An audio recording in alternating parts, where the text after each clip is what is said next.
Pero en esa imagen anterior, que estaba sobre un fondo de madera, vosotros a lo mejor la habréis visto, yo no, y si no es que no ha aparecido, pone, trabaja tus emociones. Porque esta semana no dio tiempo a hacer el cartel correspondiente, pero veis que hemos seguido, primero, fijar nuestras metas, cultivar nuestra vida espiritual, cultivar también nuestra vida física, dejar que Dios cuide nuestro corazón físico, renovar también nuestra mente, pero hoy toca trabajar con las emociones. Y mirad, este no es un tema menor, este no es un tema que carezca de importancia, porque realmente la tiene. Tanto es así que aparece en el mandamiento más importante de la palabra de Dios, que todos lo sabemos de memoria y que ahí aparece, ¿verdad? El mandamiento más importante es: amarás al Señor tu Dios con todo tu corazón, con toda tu alma, con toda tu mente y con todas tus fuerzas. Hermanos, se trata de amar a Dios con todo nuestro ser, y eso incluye también nuestras emociones. No amamos al Señor únicamente con nuestra mente, no amamos al Señor únicamente con lo que hacemos, no amamos al Señor únicamente con nuestra voluntad, lo amamos también con todo el corazón, es decir, con toda nuestra emoción, con todo nuestro sentimiento. Mirad, hermanos, los sentimientos, las emociones, son un regalo de Dios, aunque a veces no nos lo parezca. Especialmente cuando nos descontrolamos en las emociones, parece como si fuera un castigo, pero no, son un regalo del Señor. Incluso aquellas emociones que consideramos que no tienen un papel muy positivo en nuestra vida. Os quiero pasar una imagen, ¿ves? Las emociones son un regalo de Dios, pero hay una imagen que muchos la conoceréis, ¿verdad? ¿Cuántos de vosotros habéis visto esta película, Inside Out, del revés? ¿Cuántos no la habéis visto? Bueno, pues hay muchos hermanos, claro, dicen, no, esto es para niños. No, no, adultos, yo os la recomiendo, porque explica de una manera muy profunda cómo funcionan nuestras emociones. Es una película en la que intervinieron todo un equipo de neurólogos para poder explicar cómo funcionan, cómo se procesan nuestras emociones. Pero os tengo que hacer un spoiler, lo siento. En la película, la emoción que veis aquí a la derecha, ¿qué aspecto refleja? ¿La alegría? No, ¿verdad? Azul, con esa carita, es la tristeza. Bien, al parecer era la emoción que lo fastidiaba todo. Y sin embargo, al final de la película, miradlo. Hermanos, hasta las emociones que consideramos que son negativas juegan un papel importante en nuestra vida siempre y cuando están sometidas a un buen control. Si no tuviéramos emociones, hermanos, seríamos lo más parecido a un robot. No seríamos humanos. Es nuestra capacidad de sentir la que nos permite amar, crear, ser fiel, ser amables, ser generosos, etcétera, etcétera. Mirad, cuando Dios se encarna en la persona de Cristo Jesús, no se encarga en una figura plana, se encarna en una figura con emociones. Cuando leemos en los evangelios, vemos que Jesús se alegra, vemos que Jesús se entristece, vemos que Jesús se enoja, vemos que Jesús llora, porque Jesús tenía emociones. Dios se encarna con emociones. Y recuerdo esas primeras películas que hacían acerca de la vida de Jesús y querían ofrecer un perfil tan sumamente elevado, tan sumamente divino, que parecía un robot, parecía que no tenía sentimientos, parecía un ser inexpresivo, y conforme fueron avanzando las películas se cayeron en el otro extremo y lo ofrecieron con un perfil tan humano que parecía que no tenía nada de divino. Y es difícil reflejar ese equilibrio, pero como digo, Jesús tenía también emociones que Dios nos ha dado a cada uno de nosotros. Ahora, de base hemos de evitar dos extremos. Tenemos dos extremos a evitar. Y a la hora de lidiar con nuestras emociones hemos de tenerlo esto muy en cuenta. El primer extremo, hermanos, es el emocionalismo. ¿Sabéis lo que es? Es una palabra muy de moda en los últimos años. pero es una palabra que ni siquiera recoge el diccionario de la Real Academia de la Lengua. No recoge el término emocionalismo, pero todos sabemos a qué nos referimos. Es la exaltación de las emociones, sublimar al máximo su importancia en nuestra vida. Muchos sabéis que en la era de la modernidad, después de que Lutero emprendiera aquella gran reforma, hubo como un pilar de la filosofía de la modernidad basado en una de las frases que le pillaron a un filósofo, René Descartes. Y él, en medio de un discurso, dijo algo así como: pienso, luego existo. Porque era la etapa, era la era en la que la razón, la ilustración, cobró una fuerza, cobró un lugar, cobró un protagonismo tremendo. Y todo eso marcó una era. Pero la modernidad dio paso ¿a qué? A la posmodernidad. Y si el lema de la modernidad era pienso, luego existo, en la posmodernidad el lema era siento, luego existo. Y lo que se produjo fue una exaltación sin límites de los sentimientos, de las emociones. Si te sientes bien, lo haces aquello que quieres hacer. Ese extremo del emocionalismo significa que todo lo que hago en la vida se basa en mis emociones, y esto y estas dominan y controlan mi vida. Y aún hoy día hay también muchos creyentes que basan su fe en sus emociones, y por eso también sufren altibajos y valoran su relación con Dios en base a cómo se sienten por dentro. Pero el compromiso con Dios se torna también más inestable cuando uno basa ese compromiso en sus emociones y en sus sentimientos. El otro extremo a evitar es el estoicismo. El estoicismo es el polo opuesto.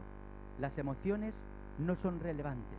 Los estoicos proclamaron que se podía alcanzar la libertad y la tranquilidad tan solo sintiéndose ajeno a las comodidades materiales y dedicándose a una vida guiada por la razón. Así que lo único que importa en los estoicos es el intelecto y la voluntad, pero no las emociones. Y es curioso que las personas de perfil estoico generalmente acaban casándose con personas más emocionales, y las personas más emocionales buscan el complemento en la persona más estoica, ¿eh? Así que esto también se da. Pero es curioso también resaltar que hay denominaciones que se basan de alguna manera o que reflejan estos dos polos opuestos, que son los dos peligros a evitar.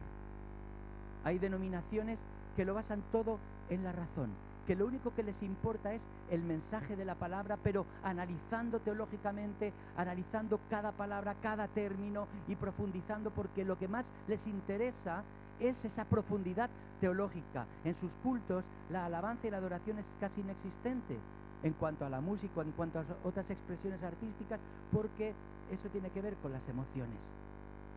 Y hay otras denominaciones que lo que más importa es la alabanza, la adoración, y pues le dan un breve tiempo a la palabra, 8 o 10 minutos, una reflexión y tal, pero aquí lo que importa es sentir la presencia del Señor. Y también eso es un error. Ninguna de esas dos posiciones son correctas. Dios quiere que adoremos con nuestras emociones, pero también con nuestra mente. Amarás al Señor con toda tu mente, con todas tus fuerzas, con toda tu alma y con todo tu corazón. Encontramos pasajes en los que Dios se queja de una adoración carente de emociones. Jesús, haciendo referencia al profeta Isaías, dijo a los fariseos: este pueblo me honra de labios, pero su corazón está lejos de mí. Mateo 15:8. Y por cierto, la palabra emoción no la encontramos muy frecuentemente en la Biblia, porque la Biblia utiliza otros términos sinónimos como pasiones, como afecto, y el número 1, corazón. El corazón, para hablar y hacer referencia a las emociones. Es el término que más utilizamos en nuestros días. De hecho, el corazón se ha convertido en el símbolo del amor, ¿verdad? ¿Cuántas pegatinas vemos por ahí en inglés que pone I, corazón, y a partir de ahí lo que sea? Zaragoza, New York o la pizza, lo que sea, ¿eh? Porque es la expresión yo amo, pues esto, ¿verdad? Y por supuesto que en la Biblia el corazón es una metáfora. La mente representa lo que pensamos y el corazón lo que sentimos, pero sabemos, y sobre todo a la luz de los estudios que se han ido produciendo científicos, que en realidad tanto lo que pensamos como lo que sentimos está en nuestro cerebro, ¿verdad? Son dos sistemas que funcionan en nuestro cerebro y nuestras emociones tienen que ver también lo que pasa por nuestra mente. Mirad, como digo, hay cristianos que creen que las emociones son lo único que importa. Cuando vienen a la iglesia están buscando pura emoción. Cuando adoran quieren un océano de emociones, quieren sentir como que las entrañas se les sacuden, ¿verdad?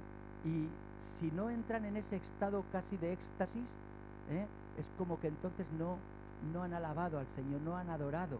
Y cuando se han sentido muy bien por dentro emocionalmente, hoy la presencia del Señor ha sido especial. Y eso es un riesgo, porque están basándose en un sentimiento y no tanto en la promesa del Señor que dice: donde están 2 o 3 congregados en mi nombre, yo estoy ahí en medio de ellos.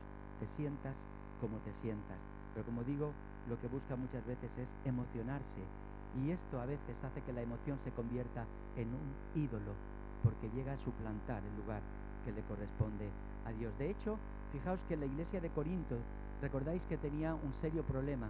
¿Sabéis con cuál de los dones era? Con el don de lenguas. Era un don en el que se sentían extasiados, en el que se sentían que estaban tan en comunión con Dios que empezaban a hablar cosas que ni ellos entendían, que ni ellos comprendían. Y Pablo tuvo que poner un poco de orden. Y en el capítulo 14 que aborda este texto, o este tema mejor dicho, en Primera de Corintios, en el capítulo 14, versículo 15, dice: ¿qué pues debo hacer? Dice: debo orar con el espíritu, pero también con el entendimiento. Debo cantar con el espíritu, pero también cantar con el entendimiento. Hermanos, cuando tenemos este tiempo de alabanza que tenemos durante el culto, a mí me encanta sentir lo que estoy cantando, pero también pensar en lo que estoy cantando. Y hay veces, hay ciertas partes de ciertas canciones que a veces no me atrevo ni siquiera a cantar, por el grado de compromiso que conllevan, sin antes examinarme a mí mismo y ver si realmente hay una disposición de mi corazón para poder adquirir ese compromiso delante del Señor. Cantaré con el espíritu, pero cantaré también con el entendimiento. Esto tiene sentido. Mirad, para entender nuestras emociones, el Señor puso en la Biblia un libro precioso, que es los Salmos. Si estás pasando por un tiempo difícil, si estás pasando por una situación dura, te recomiendo que pases tiempo meditando el libro de los Salmos, porque ahí vas a sentirte identificado con muchas de las cosas que compartía el salmista. Mirad, no todos los salmos son salmos de alabanza y de agradecimiento. Hay salmos que expresan el enojo, hay salmos que expresan queja, hay salmos que expresan dolor, sufrimiento de quien los escribe. Algunos incluso reflejan casi como una especie de discusión entre el salmista y Dios. Mirad, los sentimientos son legítimos, de hecho es Dios quien nos los dio, pero es necesario saber cómo trabajar esas emociones, esos sentimientos. Hubo un autor que hace unos años revolucionó el mundo de la psicología, porque como sabéis, y estaba comentando hace un rato, la balanza estaba decantada hacia el tema de la razón. Pero hubo un autor, Daniel Goleman, escribió un libro llamado Inteligencia Emocional, que os recomiendo también que si podéis lo leáis. Y nos daremos cuenta el papel tan importante que juegan las emociones en cada uno de nosotros. Cada uno lo podemos llamar como queramos: inteligencia emocional, control emocional, dominio emocional, pero es un potencial que Dios pone en tu vida y que hemos de saber cómo trabajar. Y yo en esta mañana quiero darte 2 aspectos a considerar. ¿Por qué tengo que trabajar las emociones? ¿Por qué tengo que aprender a manejar las emociones? Y en segundo lugar, ¿cómo puedo conseguirlo? ¿Por qué aprender a manejar las emociones? En primer lugar, hermanos, porque mis sentimientos y los tuyos a veces son poco fiables. A veces son poco fiables. Tus sentimientos te pueden llevar en una dirección equivocada. ¿Cuántas veces has hecho algo porque lo sentías sin pararte a reflexionar? ¿Verdad? Yo, por ejemplo, o cualquiera de vosotros, ¿verdad? A lo mejor, bueno, pues ha visto pues un mendigo en la calle que te acercabas a él y hacía una peste de alcohol tremenda. Y como para ti en ese momento era lo más cómodo, le das dinero. Y después has visto como esa persona se ha comprado una botella de vino y tal. Y después dices, ¿habré hecho bien? Te moviste por lo que sentías. Pero si te paras a reflexionar, hay otras maneras de ayudar mucho mejores que esa. No siempre lo que sentimos nos va a llevar por buen camino. De hecho, en Proverbios 14:12 dice, hay caminos que al hombre le parecen derechos o rectos, pero su fin es camino de muerte. Así que tus emociones, mis emociones no son infalibles. A veces nos equivocamos. En segundo lugar, tengo que aprender a manejar mis emociones porque no queremos ni tú ni yo ser manipulados. Ninguno de nosotros queremos ser manipulados. Cuando uno es esclavo de sus emociones, puede sucederle dos cosas.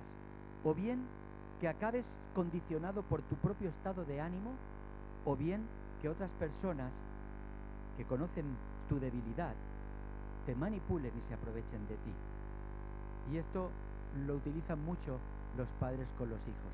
Saben cómo tocar nuestra fibra sensible y sacar aquello que les interesa sacar. Padres, madres, hemos de ser duros, hemos de ser fuertes y no dejarnos manipular. Porque a veces, como digo, podemos ser esclavos de nuestros sentimientos. Mirad, los vendedores, los anunciantes, los publicistas están entrenados para tocar nuestra fibra sensible y engancharnos emocionalmente para vendernos el producto. Así que cuando vemos un anuncio, tanto las imágenes como la música, como la voz que te va narrando, el guión, todo está combinado de una manera perfecta para trabajar tus emociones y al final conseguir el propósito que es venderte el producto. Cuando nosotros nos movemos de manera pasional, acabamos comprando aquello que no necesitamos comprar, simplemente porque supieron tocarnos la fibra sensible. ¿Queréis un consejo? No vayáis a comprar comida al supermercado antes de comer. Primero comed y después id al supermercado. Hay un proverbio muy sabio. Bueno, todos los proverbios son sabios. Pero en relación a esto que os estoy compartiendo, Proverbios 25-28, dice, como ciudad sin muralla y expuesta al peligro, así es quien no sabe dominar sus impulsos. Es un texto para reflexionar. Como ciudad sin muralla y expuesta al peligro, así es quien no sabe dominar sus impulsos.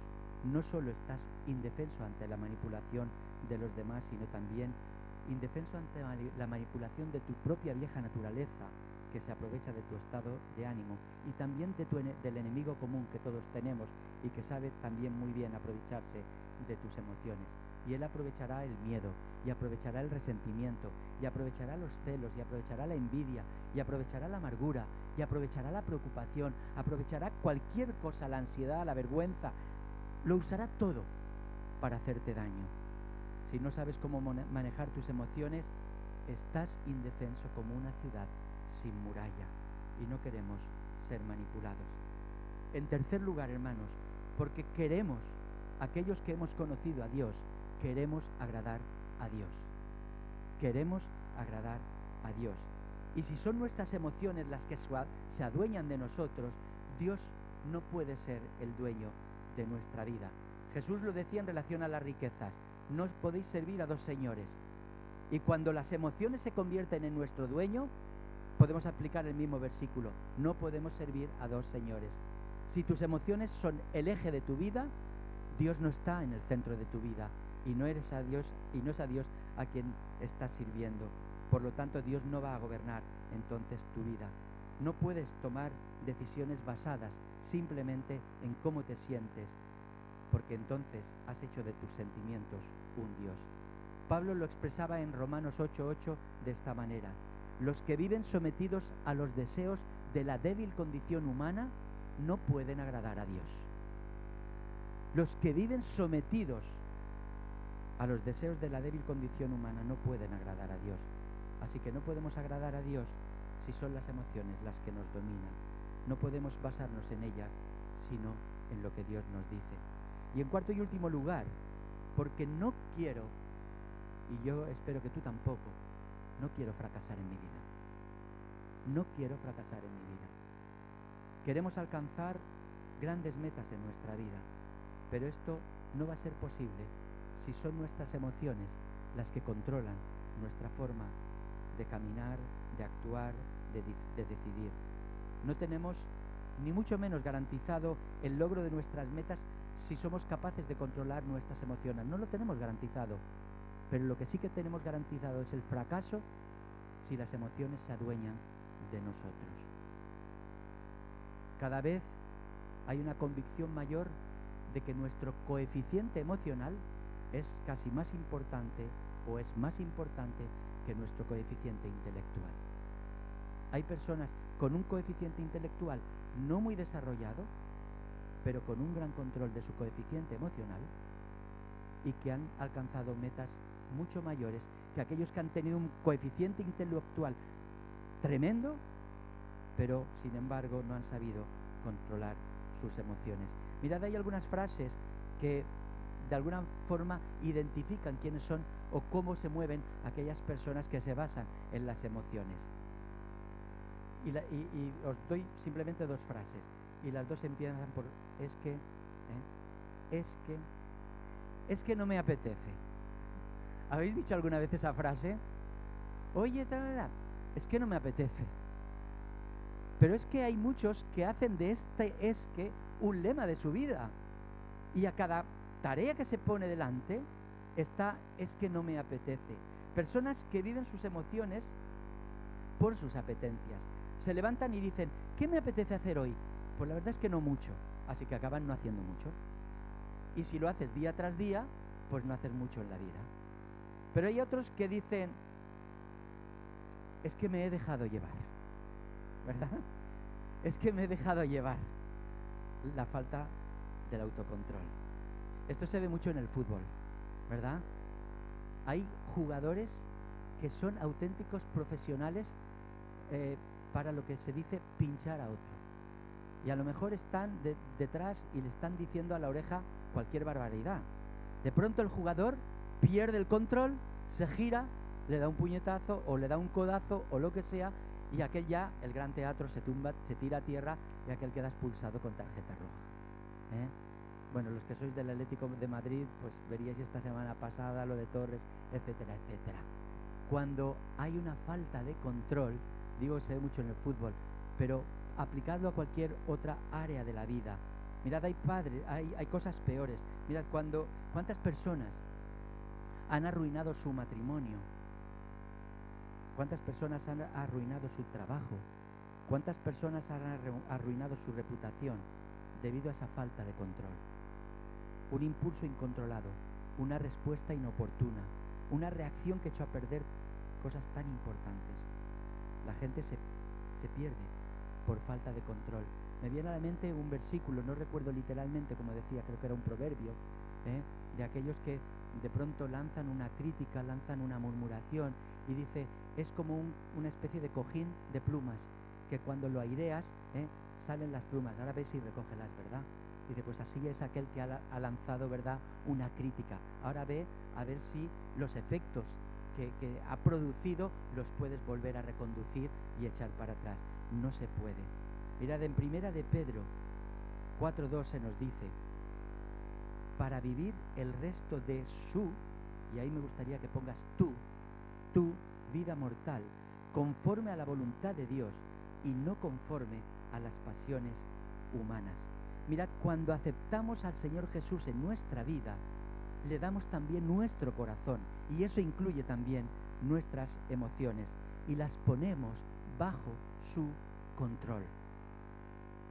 Os he compartido 4 razones importantísimas del por qué hemos de trabajar y hemos de manejar y hemos de controlar nuestras emociones. Pero ahora quisiera explicaros cómo se consigue esto. ¿Cómo se consigue esto a la luz de la palabra? Y mirad, ¿recordáis que cuando estábamos trabajando la mente, os dije, retened 3 verbos? ¿Lo recordáis? A mí me gusta a veces hacerme un acróstico, porque a veces el acróstico te hace recordar pues las palabras. Y ese acróstico era muy sencillo. Dice, Ale, Ale, alimenta, libera, enfoca tu mente, ¿verdad? Alimenta tu mente de la verdad, libérala de los pensamientos destructivos y enfócala hacia aquello que te va a edificar y que te va. Bueno, pues aquí hay 3 verbos más a considerar en esta mañana para saber manejar nuestras emociones. En primer lugar, identificar. Identificar. Lo primero que tenemos que hacer es identificar la emoción que nos está embargando, ser específicos, determinar exactamente de qué se trata, porque solo podemos trabajar una emoción cuando sabemos de qué emoción se trata. Y yo os quisiera invitar a que pensarais en este momento, no que busquéis en la Biblia, que lo penséis de memoria, no hace falta que busquéis la referencia, si os acordáis simplemente del versículo, pero que recordéis algún momento en el que el salmista confesó o expresó en el libro de los Salmos alguna emoción. Yo me adelanto, ya os comparto una y así, a partir de ahí, las que vosotros queréis ir pensando, después os preguntaré. Cuando el salmista decía, mi alma está abatida, está compartiendo, está expresando una emoción. Pensad en algunas más que identifica el salmista, porque en ocasiones tenemos la sensación de no encontrarnos bien, pero no sabemos definir qué es lo que nos pasa. Nos sentimos confundidos con nuestras emociones. Lo solemos reflejar con esa frase cuando uno le pregunta, te veo mal, ¿qué te pasa? Y la otra persona dice, pues chico, la verdad es que no sé qué me pasa. Me siento mal, no sé qué me pasa. No te puedes quedar simplemente ahí. Tienes que empezar a indagar en tu interior. ¿Cómo te sientes? ¿Te sientes melancólico? ¿Te sientes con ira? ¿Te sientes triste? Ponle nombre a la emoción que te está embargando. Si no puedes identificarlo, no vas a poder cambiarlo. Y tienes que saber de qué se trata. Salmo 55:2 dice, estoy muy intranquilo y perturbado. Y así es como muchas veces nos sentimos, pero no sabemos por qué. Y es bueno a veces hacernos preguntas a nosotros mismos. ¿Qué siento realmente? Esa es tal vez la primera pregunta. ¿Qué estoy sintiendo?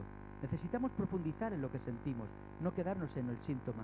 Eso es como si tuviéramos fiebre y lo único que hacemos es tomar algo o ponernos un paño con agua muy fría o con hielo para que nos baje la fiebre. Si no atacamos lo que produce la fiebre, después volverá a subir la fiebre, porque la fiebre no es el problema, ese es el síntoma.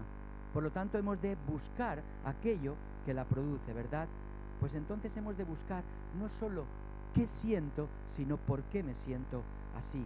¿Qué fue lo que provocó el estado en el que me encuentro? Hemos de ser capaces de identificar las emociones que más problemas nos causan y poder compartirlas, abrirnos a ella. Mirad,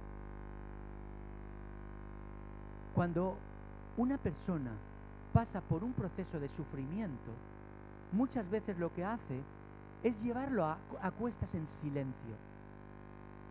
¿Sabéis por qué en algunas iglesias y en el futuro en la nuestra también se pueden formar pequeños grupos?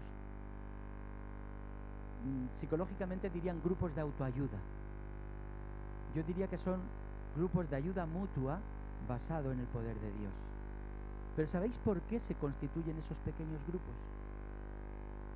Porque una parte muy importante para encontrar esa sanidad emocional tiene que ver con lo que significa sacarla de dentro, exteriorizarla, verbalizarla, porque durante años estuvo metida ahí en el corazón. Y mientras estuvo ahí guardada, estuvo haciendo daño, porque uno no supo qué hacer con ella. Y lo único que hizo fue, con el tiempo, alimentar el dolor y el sufrimiento que esa persona tenía. Por eso es importante identificarla y mencionarla, porque eso nos ayuda. Mirad, a veces un simple olor puede traer a nuestra mente una situación de hace años, agradable o desagradable. Mirad, nuestros sentidos hacen que nuestras emociones se despierten. A veces digo que es el olor, hueles algo que te hace sentir bien o mal, pero otras veces es un sonido, una voz, la oyes, la asocias con algo que te ocurrió y que te marcó y te trae un recuerdo. O puede ser el sabor de algo, o puede ser la manera en que alguien te toca. Yo imagino aquellos leprosos que sabéis que eran marginados de la sociedad de Jesús, aquellos leprosos que pudieron pasar años sin que nadie les tocara. Cuando Jesús se acerca y les toca, yo creo que ninguno de nosotros somos capaces de imaginar qué sentirían aquellos leprosos. Pero yo soy una persona afectiva, yo necesito que me toquen.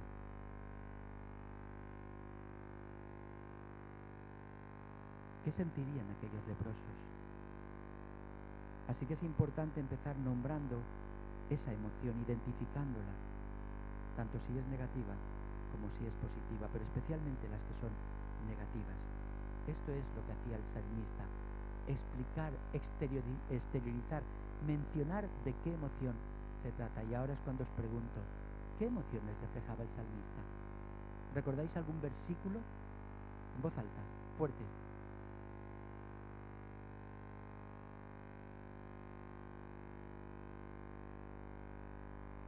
Salvación mía y Dios mío.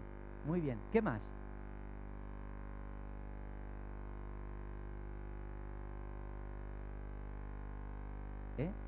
Mi alma está sedienta del Dios vivo. Está exteriorizando una emoción. ¿Qué más?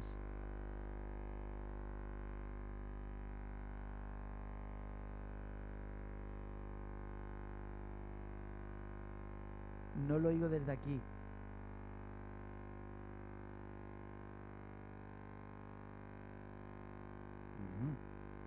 Muy bien.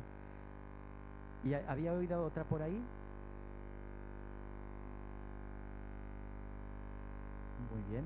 La memoria del corazón. ¿Qué más? ¿Alguna más? Pero yo encuentro también expresiones no solo de abatimiento, también de enojo y de tristeza y de aflicción. Mi alma está afligida mientras mis enemigos día y noche me persiguen. Hay toda una serie de expresiones que el salmista utiliza para mencionar lo que está sintiendo. ¿Cuál era el primer verbo, hermanos? Identificar. Es importante que lo hagamos. El segundo, hermanos, importantísimo, contrastar. Contrastar. Esto los periodistas lo tienen que tener muy claro. Contrastar.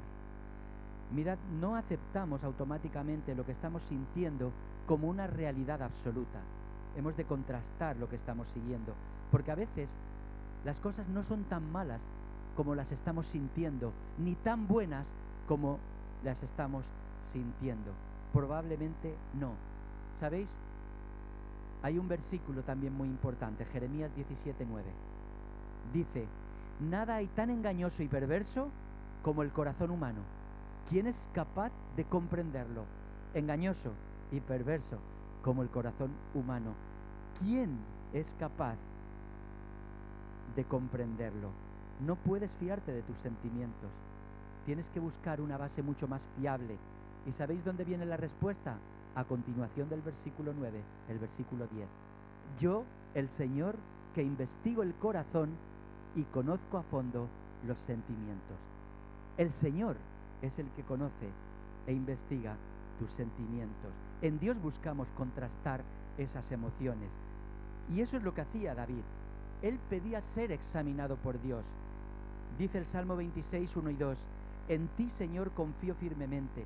Examíname, ponme a prueba. Pon a prueba mis pensamientos y mis sentimientos más profundos. ¿Cuáles son tus afectos? Son tus emociones. Deja que Dios examine tus intenciones y tus sentimientos, porque Dios te conoce y te entiende mejor que tú mismo. Y Él sabe lo que sientes y por qué lo sientes. Así que le pides a Dios que Él te ayude a contrastar lo que sucede dentro de ti. Pero si esto no fuere suficiente, si con todo no llegas a aclararte, también te animo a que busques un buen amigo. Un buen amigo que sea tan buen amigo que no tenga ningún tipo de temor de decirte lo que te pasa, aunque sea algo que no te agrade escuchar.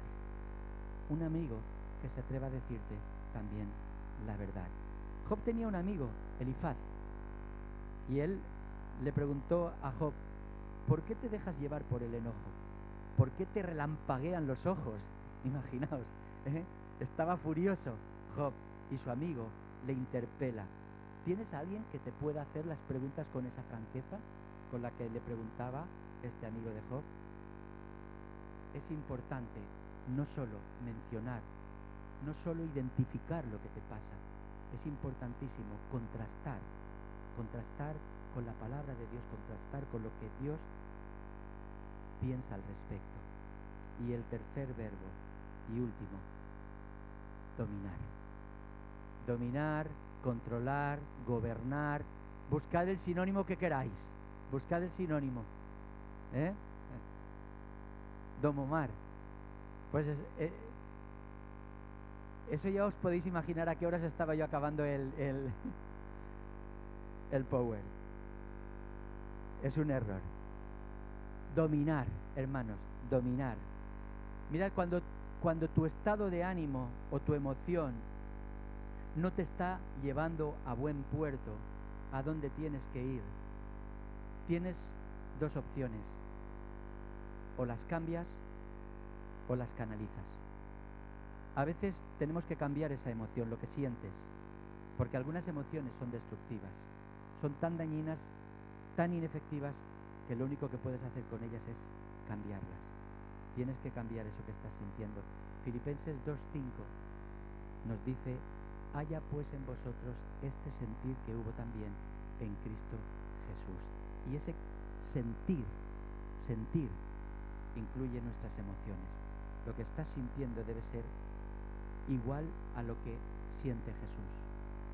Y por eso, cuando tú te sientas mal, piensa cómo se sintió Jesús en todas las injusticias que Él sufrió y cómo reaccionó Jesús ante ello, ¿verdad? Así que la conclusión en este caso es que me deshago totalmente de cualquier sentimiento que no me haga ser como Jesús fue aquí en la tierra, mientras anduvo aquí en la tierra como mi modelo. Nuestra actitud debe ser la misma de Cristo Jesús.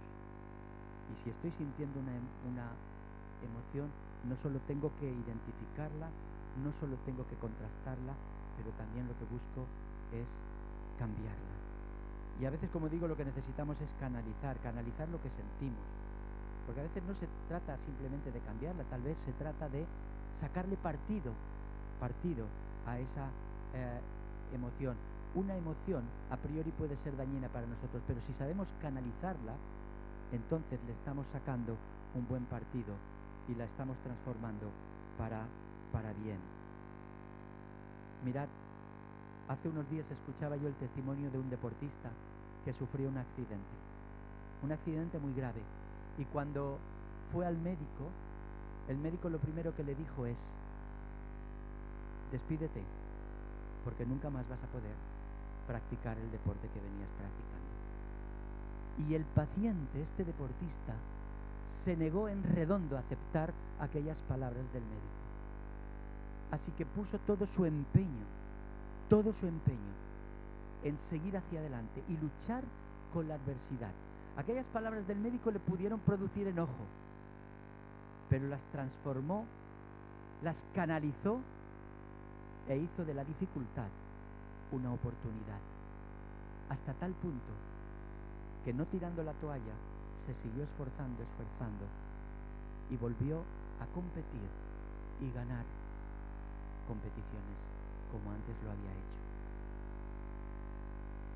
Podemos utilizar nuestro enojo bien para ayudar a otras personas, para que superen también sus propias dificultades.